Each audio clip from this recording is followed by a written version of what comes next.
मित्रांनो नमस्कार. कसे आहात आपण? आशा करतो की आपण सर्वजण चांगले असाल. मित्रांनो आज अशा स्थळाला भेट देतो आहे जिथे गेल्या 10 दिवसापासून जल्लोष आहे, जिथे आनंद आहे आणि हो बरं का, नागपूरकरांचा आनंदोत्सव, कला साधकांचा गौरव, खासदार सांस्कृतिक महोत्सव नागपूर. मित्रांनो ही संकल्पना माननीय आणि सर्वांचे आदरणीय नितीन गडकरी खासदार साहेबांची.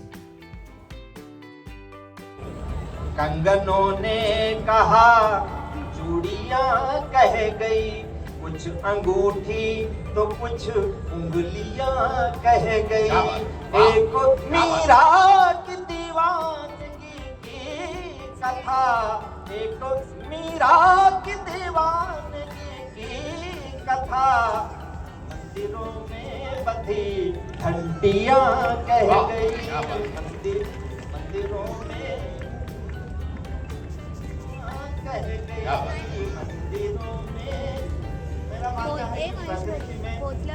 ये प्रेम तत्व ही है, पृथ्वी गुरुत्वाकर्षण पर टिकी है. ये 4 पंक्तियां मैं निवेदित करता हूँ और आपकी तालियां और अच्छी आएंगी, मुझे विश्वास है. कि चांद चलकर धरा घूम कर कह गई, चांद चलकर धरा घूम कर कह गई, पावनी झरा झूम कर कह गई. जो कि ब्रह्मा नहीं कह सके वेद में, वह अहिल्या चरण चूम कर कह गई. मेरे मन की तालियां नहीं आ रही हैं, मैं अभी कोशिश कर रहा हूँ. नहीं ऐसे कहने पर मत बजाइए, वरना क्या है, हम कवि लोग हैं. रो न पाया रुआसा चला जाऊंगा. हमारे दो राजनीति बड़े लोग बैठे, उनकी छत्र छाया में हम कविता पढ़ने आए, और नागपुर किसी कवि को निराश करके नहीं भेजेगा, ये मेरा विश्वास है. रो न पाया रुआसा चला जाऊंगा, पढ़ के नयनों की भाषा चला जाऊंगा.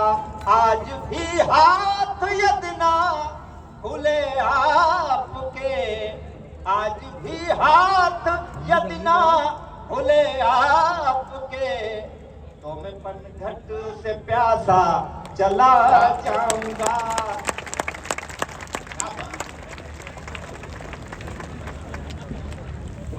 आप किसी को प्यासा नहीं जाते देंगे. बहुत अच्छा आप सुन रहे हैं. देखिए क्या है, आप तालियां बजा देते हैं तो हमारी कविता बड़ी नहीं हो जाती, और आप तालियां नहीं बजाते हैं तो हमारी कविता छोटी नहीं हो जाती. लेकिन हम जैसे आते हैं, कभी बहुत दूर दूर से आते हैं. बाराबंकी से सुबह 7 बजे मैं अपने घर से निकला हूँ. आते ही यहाँ आदेश मिला कि तुरंत तैयार हो जाइए, और हम यहाँ आगे आपके सामने प्रस्तुत हो गए. रोज कवि सम्मेलन में रहते हैं, कई बार तो गधों के बेले में एक बार कवि सम्मेलन पढ़ने जाना पड़ा, तो वहाँ भी पढ़ के आए. लेकिन जब तालियां मिलती हैं तो लगता है मैं अच्छी जगह गया हूँ. हर कवि जितने भी बैठे हैं ये सब पहले मोहब्बत के मारे हुए लोग.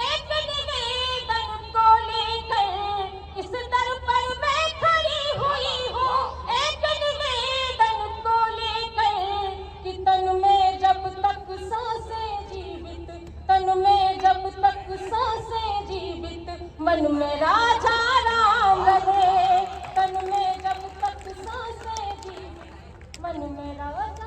मैं जानती हूँ कि आज आप जिनको सुनने आए हैं हमारे नायक, लेकिन मैं चाहती हूँ, मैं सबसे छोटी कलामूल इस मंच की, मैं सिर्फ आपके 2 मिनट लूंगी. एक छोटा सा गीत करती हूँ, कैसे सैले सोडा बने, कैसे आदरणीय हमारे जो सम्मानित जन हैं वो कैसे यहाँ तक पहुँचे हैं. गीत कि एक अंधेरे गांव से बाहर निकल गए, एक अंधेरे गांव से बाहर निकल गए, वक्त के दलदल में थोड़ी दूर चल गए, दर्द की खारी नदी के तट पे बैठे, लाज के आंचल में अपना मन समेटे, दर्द की खारी नदी के तट पे बैठे, लाज के आंचल में अपना मन हमने अपना दर्द कुछ ऐसे बिताया, हमने अपना दर्द कुछ ऐसे बिताया, रात भर उस चांद को सूरज बनाया, रात भर उस चांद को सूरज बनाया। आदरणीय गडकरी साहब, आपकी उपस्थिति चाहती हूँ, आपका आशीर्वाद चाहती हूँ। उपस्थिति तो है। जी, गीत में उपस्थिति चाहती हूँ, क्योंकि इनका आशीर्वाद मिल गया तो पूरे देश का आशीर्वाद मिल जाएगा मुझे। कि एक युद्ध के घाव लम्हे सी रहे हैं, एक युग के घाव लम्हे सी रहे हैं, भीड़ में बहता समंदर पी रहे हैं, एक युग के घाव लम्हे सी रहे हैं, भीड़ में बहता समंदर पी रहे हैं। कि आपने कोशिश न कम की थी जरा भी, आपने कोशिश न कम की थी जरा भी, जैसे तैसे हम अभी तक जी रहे हैं, जैसे तैसे हम अभी तक जी रहे हैं। हौसला छोटा था पर पूरा दिखाया, हौसला छोटा था पर पूरा दिखाया, रात भर उस चांद को सूरज बनाया, रात भर उस चांद को सूरज बनाया, रात भर उस चांद।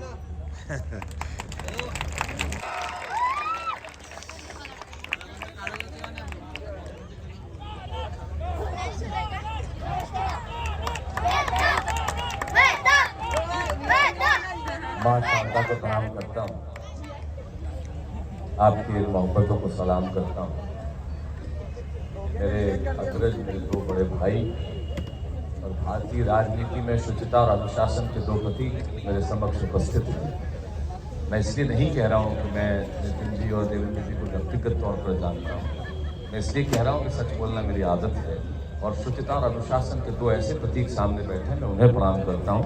और इसलिए नहीं कि आपने इस आयोजन में मुझे बुलाया, इसलिए मुझे कहना चाहिए, और ये बात कही जानी चाहिए। दुनिया की कोई ऐसी मजबूरी नहीं है कि नितिन गडकरी जी अपने क्षेत्र के लिए इस तरह का 10 दिवसीय आयोजन करें, कोई मजबूरी नहीं, क्योंकि नितिन गडकरी जी ने जो देश भर में काम किया है, मैं विश्वास के साथ कहता हूं, मैं पूरी दुनिया में घूमता हूं, आप देश के किसी भी संसदीय क्षेत्र से इन्हें खड़ा कर दीजिए, ये जीत जाएंगे। तो कोई मजबूरी इनकी नहीं है कि ये आपको धन्यवाद ज्ञापित करने के लिए कार्यक्रम आयोजित करें, कोई मजबूरी नहीं है कि कवियों को सुने जा, राजनीति में टिप्पणियां की जाती है, नेताओं को गालियां दी जाती है, लेकिन जब जनता के दो व्यक्ति जनता के बीच बैठ के जनता की बात सुनते हैं तो समझ लीजिए वो नेता नहीं है, आपके लोग हैं, हमारे लोग। मैं इन दोनों को प्रणाम करना चाहता हूं जो हमारे बीच में। और आप दोनों ने कभी भी अपने नेता होने का एहसास किसी को नहीं कराया। आप यहाँ के हैं, यहाँ के निकले। देवेंद्र जी ने तो यहाँ की नगर परिषद पार्षद कहाँ से निकल के कहाँ तक पहुंचे, आप हमारे बीच में हैं। और नितिन जी को हम सारे ही लोग जानते हैं, कोई कहने की आवश्यकता ही नहीं है। बस एक बात कहूँगा नितिन जी, देश में सारे ही लोग आपको दुआएं दे रहे हैं, सिर्फ युवा प्रेमियों के अलावा। युवा प्रेमी आपको याद करके रोते हैं। आपसे पहले इस देश में परंपरा थी कि युवा प्रेमी अपनी प्रेमिका को मोटरसाइकिल पर बिठा के ले जाता था और सड़क पे जहां जहां गड्ढे होते थे उसमें गाड़ी डालने का प्रयास करता था।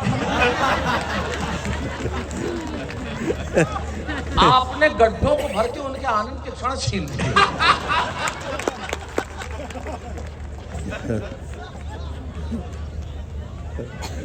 आपने ऐसी सड़कें बना दी। ये जो और समृद्धि महामार्ग जहाँ पे गाड़ी चला के गए थे भाई, 5 घंटे में नागपुर से शिरडी आप पहुंचे, जिसमें 5, 7, 10 जगह रुके भी होंगे। 700 किलोमीटर की दूरी इस तरह से तय करना, मैं आपका होके नहीं सारे देश का होके कह रहा हूँ। आज से कुछ साल पहले स्थिति ये थी कि जब इस देश में कोई प्रदेश प्रारंभ होता था तो बाहर बोर्ड लगा हुआ होता था, जैसे राजस्थान प्रारंभ सड़क समाप्त, मध्य प्रदेश प्रारंभ सड़क समाप्त। मैं तो उस प्रदेश का रहने वाला हूँ, वहाँ सड़कें ऐसी होती थी कि किसी को अगर मान लो पथरी का रोग हो जाए तो डॉक्टर गोली नहीं लिखता था, बोले स्कूटर ले 3 किलोमीटर घूम के आ जा, पथरी मुंह के रास्ते बाहर आ जाए। और आपने वो कार्य कर दिखाया, जो काम हाथ में लिया उसे पूरा किया, पूरे अंदाज से किया। और सबसे बड़ी बात ये कही कि अपना मत रखते हुए, अपने विचार रखते हुए आप कभी रुके नहीं, आप कभी झुके नहीं, जैसा आपको सब ठीक लगा आपने वैसा कहा। ये अकेला देश में ऐसा नेता है जिनके पास कोई फिल्टर नहीं है, जो है वो कह दिया। मैं आपको बधाई देना चाहता हूँ देवेंद्र भाई, आपके परिश्रम को तो सब जानते हैं, आपको बधाई देना चाहता हूँ। मैं आपसे बहुत पुराना परिचित हूँ, आप जानते हैं, और आपका प्रेम और स्नेह हमेशा बना रहता है। आइए, मैं आपके बीच में हूँ। अब अपने मोबाइल बंद कर दीजिए, बस मुझे देख लीजिए इसमें। मोबाइल बंद कर दीजिए, मैं तो चाहता हूँ ये स्क्रीन भी बंद हो जाए, सिर्फ यही देखो आप, मेरी तरफ ध्यान दो। टेलीविजन स्क्रीन तो रोज देखते हो, मोबाइल बंद कर दिए। मोबाइल में आप यकीन मानिए नितिन जी, मैं मोबाइल इसलिए बंद करवा देता हूँ, ये लोग लेके बैठ जाते हैं, पता ही नहीं इसका करेंगे क्या, रिकॉर्ड करके। करना तो कांचा बादाम ही है।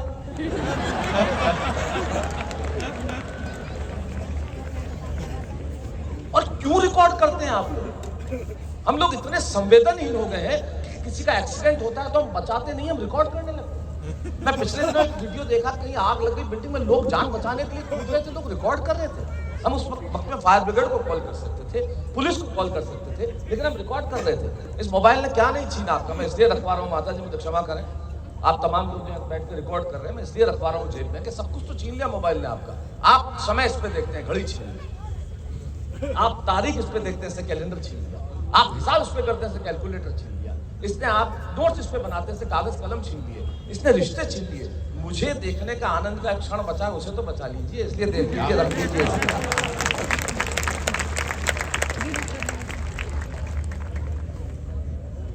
मैं सही बोलता हूं,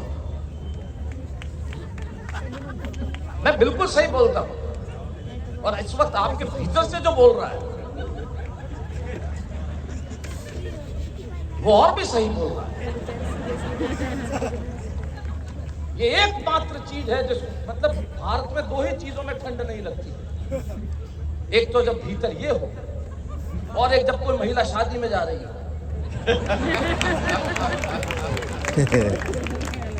कभी ठंड नहीं लगती, सही बोल रहे हैं। आवाज का आप देखो देवेंद्र भाई, कमाल देखो। हमारे यहाँ ऐसे ही सही बोलने वाला का रात को 2:30 बजे फोन आया, दुकान वाले क्या, अब आप मजे लेना भैया, कभी सब ये लोग, मैं तो कभी हुई नहीं, मैं तो इनको सुनने आया, मैं तो बड़े बड़े कवि, कोई कहाँ जा रहा है, कोई कहाँ जा रहा है, कोई किधर जा रहा है, कोई किससे बात कर रहा है, कोई क्या बात कर रहा है, राहुल गांधी, सोनिया, क्या लेना देना है तुम्हारे, मतलब क्या लेना देना, उनको तुम सुना रहे हो, वो अपने मुख्यमंत्रियों की नहीं सुन रहे।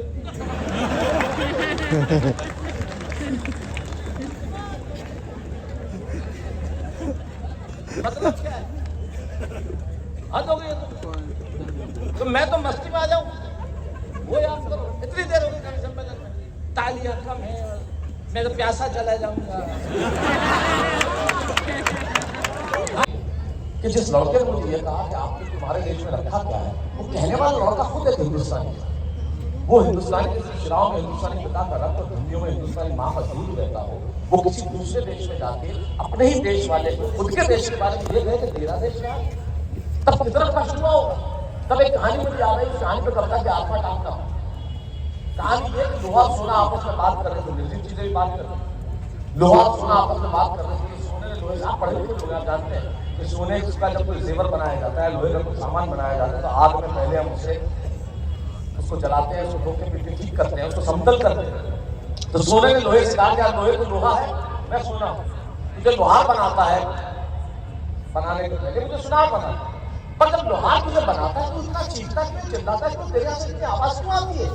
सुनार जब मुझे बनाता है तो चीखता नहीं, चुपचाप बनता रहता हूँ। तो जो लोहे ने जवाब दिया, सोने को, मेरी कविता की आत्मा है, लोहा कहने लगा सोने को, यार सोने तो सोना है, सुनार तुझे पीटता है, लोहे की हथौड़ी से तो तेरी कुछ नहीं लगती, मैं लोहा हूँ, मुझे जिससे पीटा जाता है वो लोहा है, और अपना अपने को पीटता है तो चीज तो निकलती है। तो मेरी कविता अपने में अपने को पीटी गई चीज की कविता, कि मेरे हिंदुस्तान के पास कमाल है हमारा हिंदुस्तान।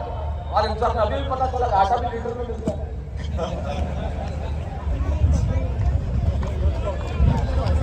ये हमारे हिंदुस्तान में हो सकता है और क्या हो सकता है? एक अमेरिका, हमारे वहां का ट्रैफिक हिंदुस्तान में। मैं अपने शहर में गाड़ी चला रहा था, मेरे गाड़ी के आगे लड़का साइकिल भी जा रहा था, उसने हाथ यूं किया तो यूं कर दिया। मैंने कहा क्या मतलब, मुड़ना था, कैंसिल कर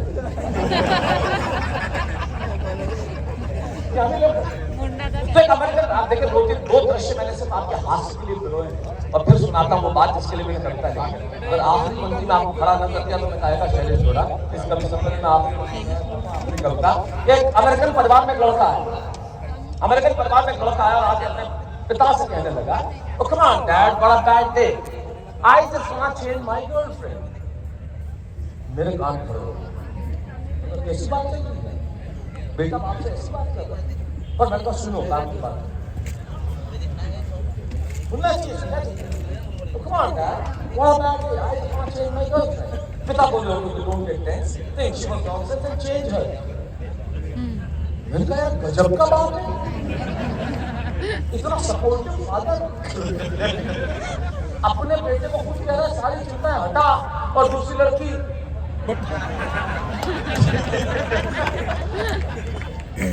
मैं आपके अद्भुत जनरल नॉलेज को प्रणाम करता हूँ। इतने हजार लोग एक साथ जिस शब्द का प्रयोग कर रहे हैं, मुझे नहीं पता था कि आपकी रुचियां ऐसी मतलब इतने हजार लोग बोले पता अच्छा किसी दूसरे शब्द का प्रयोग कर भी, लेकिन जो मेहनत, जो परिश्रम, जो टाइम पटाने में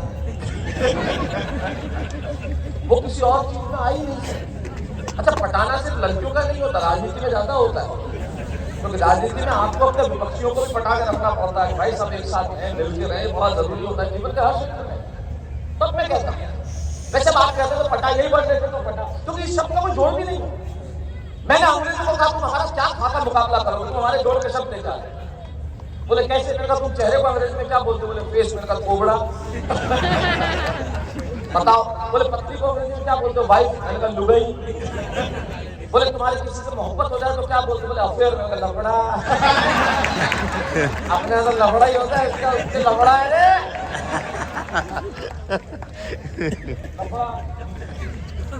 और देश के तमाम प्रेम करने वालों की ओर से आपको एक निवेदन और है गडकरी साहब, ये लड़कियों का मुंह लपेट के स्कूटी चलवाना बंद।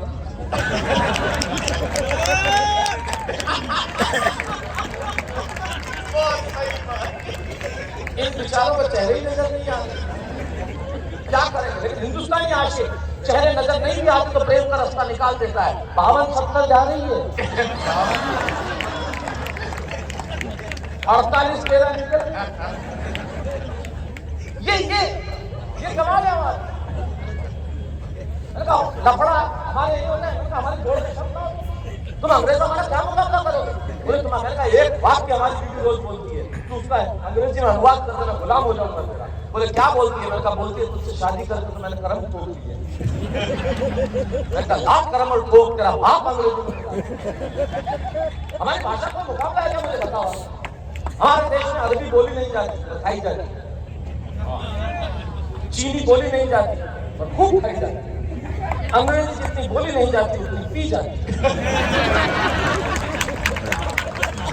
और हिंदी कोई किसी भाषा में नहीं समझ रहा उसे इतना सा कहो हिंदी में समझाऊं क्या? क्या हमारा ये अंग्रेजी बोलते तो महिलाओं माफ करना, जब आप अंग्रेजी बोल हेलो बेबी, खाना खा लिया बेबी? अरे भाई शर्म करो, पति है तुम्हारा, प्रेमी है बेबी, ऐसे ही बोलते थे।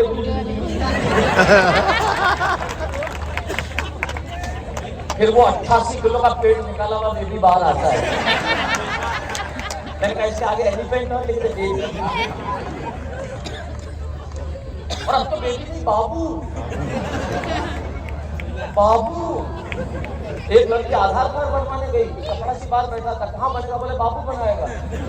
तुरंत फोन लगा, बाबू तुम ये काम नहीं करते? पहले इश्क जो था वो खुदा होता था आपके और मेरे जमाने में, फिर इश्क कमीना हुआ, ऐसे कहा, अब इश्क तोतला हो गया। मेरे बाबू ने खाना खाया, अभी हो गई है।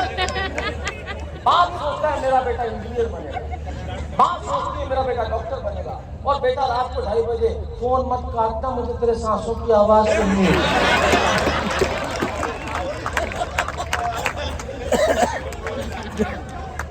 सांसों की जरूरत है जिंदगी के लिए। Come on, Dad, what a bad day. I just want to change my life. पिता बोले okay, don't get tense, think you will not change that. मैंने कहा गजब का बात है, अपने बेटों का सारे जिंदा आना और दूसरी लड़की ने बताया खुदा मुझको भी अमेरिका भेज देता, तो तेरा क्या जाता?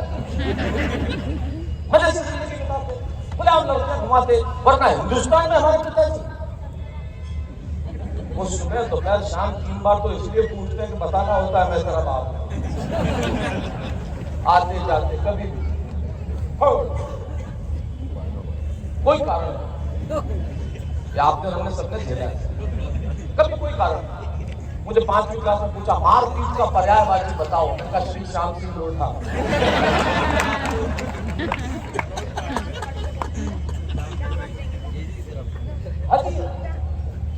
भाषा का काम है और वैज्ञानिक भाषा।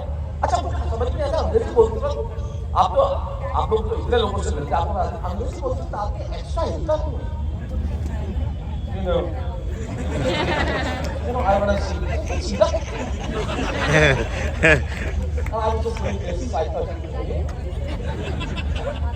मेरे ऑफिस में गया तो चले जाए उसके स्कूल में दिल्ली के दौरे सीधा खड़ा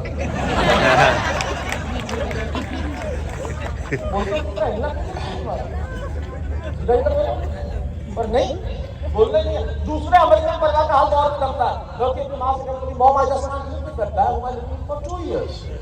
मैंने तुरंत अनुवाद किया, मैंने कहा उसके साथ नहीं रहेगी जिसके साथ रहेगी 2 साल से अकेले, वो भी 6 फुट का छोरा नहीं कोई सहेली। अपने यहाँ तो पिक्चर में ऐसे डायलॉग आ जाए तो लाइट चली जाती है। अमेरिका कितना बढ़िया देश है, कितना आगे, हम इनसे कितना पीछे हैं, इनसे कितना नीचे है। मुझे भी अमेरिका आ जाना चाहिए और जिंदगी के मजे उठाना चाहिए। अब यहाँ से शुरू करता हूँ बात, जैसे मैंने कविता के दर्शक करो इस और आखिरी पंक्ति तक आपको पहुंचाता हूँ। आपकी देशभक्ति मांगता हूँ आपसे, और मांगने की जरूरत नहीं है नागपुर में। अगर मैं यहाँ भी देशभक्ति मांगूंगा तो फिर कहाँ मांगूंगा इस देश में? देशभक्ति की जमीन है साहब, यहाँ मांगता था। ये वो जमीन है तब मैं कहता हूँ, और भारत का बेस्ट है। विदेश पे हम खड़े होकर बात कर रहे हैं तो दिल के अंदर तो हमारे बस की देशभक्ति जो हमारे पास तो दुनिया में किसी के पास नहीं है साहब। तब कहना चाहता हूँ कि हमारे कुछ चीजों को कहने की आवश्यकता नहीं होती, कहने की कोई जरूरत नहीं होती इस दुनिया के अंदर। देशभक्ति है तो है, राष्ट्र पहले है तो है, राष्ट्र हमारा धर्म है तो है, राष्ट्र सर्वोपरि है तो है। और दुनिया में कुछ भी हो जाए तब मैं कहता हूँ शहर के शेर याद आते हैं, टूटने और बिखरने का चलन मांग लिया हमने, हालात से शीशे का वजन मांग लिया। हम भी खड़े थे तकदीर के दरवाजे पे, लोग दौलत पे गिरे, हमने वतन मांग लिया। जो वतन है ना हमारा,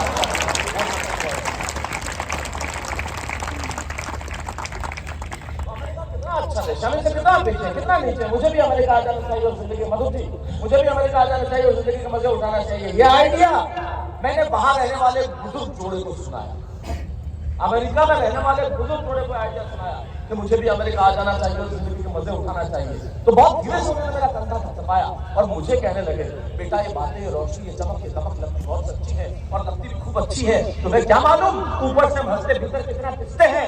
मुझे कह रहे हैं, जब मैंने कहा कि मुझे अमेरिका आ जाना चाहिए, तुम्हें क्या मालूम ये बेटा ये बातें, रोशनी, चमक, किताब लगती बहुत सच्ची है, लगती भी खूब अच्छी है। अरे तुम्हें क्या मालूम ऊपर से हंसते भीतर कितना पिसते हैं, इन आंखों से आंसू रिश्ते हैं। अरे तुम्हारे मुल्क में और कुछ नहीं होगा पर वहां सच्चे रिश्ते हैं। वाह, तुम्हारे मुल्क में और हमारे पास है उसका एहसास नहीं करते। तुम्हारे मुल्क में और कुछ नहीं होगा पर वहां सच्चे रिश्ते हैं। अरे वहां बेटा शाम तक घर नहीं लौटे तो पिता को खाना नहीं खाता। वहां बेटा शाम तक, मुझे कह रहे हैं आप कि तुम्हारे वहां बेटा शाम तक घर नहीं लौटे तो पिता को खाना नहीं खाता। तो अभी बात कितनी छोटी लेकिन फर्क कितना बड़ा। बेटा शाम तक घर नहीं लौटे तो पिता को खाना नहीं खाता। और कितनी तमीज तो है कि छोटा छिप जाएगा लेकिन बड़े के सामने सिगरेट नहीं पी पाता। इतनी तमीज तो है कि छोटा छिप जाएगा लेकिन बड़े के सामने सिगरेट नहीं पाता। बहन ये हमारे देश में होता है साहब, स्वाभिमान, आत्मसम्मान कुछ भी नहीं। करोड़ों रुपए छोड़ दिए साहब, आत्मसम्मान में बात आई तो एक झटके में छोड़ के निकल गया। क्या आत्मसम्मान? हाँ, बेटा शाम तक घर नहीं लौटे तो पिता को खाना नहीं पाता। इतनी तबीयत तो है कि छोटा चुप जाएगा लेकिन बड़े के सामने सिगरेट नहीं पी पाता। बहन जब विदा होती है ना तो आंखों में आंसू सच्चे होते हैं और घर घर में पांव छूने वाले छोटे बच्चे होते हैं। लेकिन मानिए आपके और मेरे पास जो है हम उसका एहसास नहीं करते। पूरी दुनिया के लोग पे 203 देश हैं साहब, पूरी दुनिया घूम लीजिए आप, आपने घूमी होगी। ये तमाम लोग अपनी कविताओं को लेके गए यहाँ से वहां तक, इतने बड़े महंगे कवि लोग हैं, आप तमाम लोग समर्थ लोग हैं, आप जानते होंगे पूरी दुनिया के लोग पे 203 देश हैं छोटे बड़े, लेकिन सिर्फ एक देश है जहाँ बच्चे माँ बाप के पाँव छूते हैं, वो देश हिंदुस्तान है। दूसरा कोई देश बात है।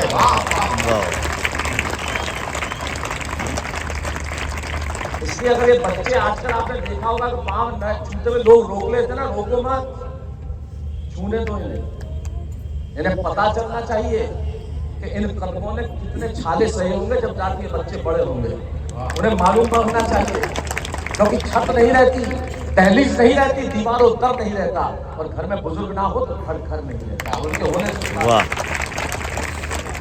बहन जब विदा होती है ना तो आंखों में आंसू सच्चे होते हैं और घर घर में पांव छूने वाले छोटे बच्चे होते हैं। ये बात सुन के मैं सोच लगा कि बात पे दोस्त दम है, हम तो सिर्फ हम हैं। अरे क्या नहीं है मेरे मुल्क में, भले आंखों में धुआं, चेहरों पे गुबार है, दिल्ली में सरकार है, जेब में कुछ पैसा उधार है, न चमक है, न दमक है, न रोशनी है, न बिल्डिंग है, न कार है। मैंने कविता नहीं लिखी, अबिदा में जैसा लिखा वैसा लिखा, और ऐसा कुछ नहीं लिखा जो आप नहीं जानते। मैं वो देता हूँ आपको जो आपके घर आंगन में पलता है, वो कहता हूँ आपको जो आपके भीतर बस रहा है, वो कहता हूँ जो आपके पास है। मैंने ऐसा कुछ भी नहीं लिखा तो ये बताता हूँ कि हम क्या। मैंने ये नहीं लिखा कि भगत सिंह 23 वर्ष की उम्र में फांसी पर झूल जाते हैं, हम जानते हैं, लेकिन वो ऐसा क्यों करते हैं मैंने ये लिखा। मैंने ये नहीं लिखा कि हाड़ी रानी शीश काट के थाली में रख देती है, लेकिन वो ऐसा क्यों करती है, मैंने ये लिखा। मैंने ये नहीं लिखा कि बंदा भाई स्वामी भक्ति में बेटा कटवा देती है, लेकिन वो ऐसा क्यों करती है, मैंने ये लिखा। मैंने ये नहीं लिखा कि गुरु ने अपने बच्चों को दीवारों में चुनवा देते हैं लेकिन शिकत नहीं आने देते, लेकिन वो ऐसा क्यों करते हैं, मैंने ये लिखा। मैंने ये नहीं लिखा कि चंद्रशेखर आजाद मौजूद को चूम लेते लेकिन अंग्रेजों के हाथ नहीं आते, लेकिन वो ऐसा क्यों करते, मैंने ये लिखा। मैंने ये नहीं लिखा कि हम एयर स्ट्राइक करके घर में घुसने मारते लेकिन ऐसा क्यों करते हैं, मैंने ये लिखा। मैंने वो सब लिखा जो हमारे भीतर पड़ता है, लेकिन एहसास नहीं करते। आखिरी पंक्ति देखता हूँ और 140 करोड़ लोगों के दिलों में बसे हुए हिंदुस्तान को मांगता हूँ। आपके भीतर अगर हिंदुस्तान है, मेरे भीतर बताइएगा जरूर। और दावा करता हूं साहब, दावा करता हूं, तराजू के 2 पलड़े लीजिए और तराजू के 1 पलड़े में दुनिया भर का धन, वैभव, यश, कीर्ति, संपदा, यश कुछ भी रख दीजिए, और तराजू के दूसरे पलड़े में मेरे देश का सिर्फ एक शब्द आपकी शिराओं में, मेरी शिराओं में रहता है कि मेरे पास क्या है जो दुनिया के पास नहीं है, तो बताइएगा जरूर। ये हजारों लोगों का जनसमूह मुझे बताए कि हिंदुस्तान क्या है। अरे क्या नहीं है मेरे मुल्क में, भले आंखों में धुआं, चेहरों पे गुबार है, दिल्ली में सरकार है, जेब में कुछ पैसा उधार है, न चमक है, न दमक है, न बिल्डिंग है, न कार है, पर मेरे देश में संस्कार है।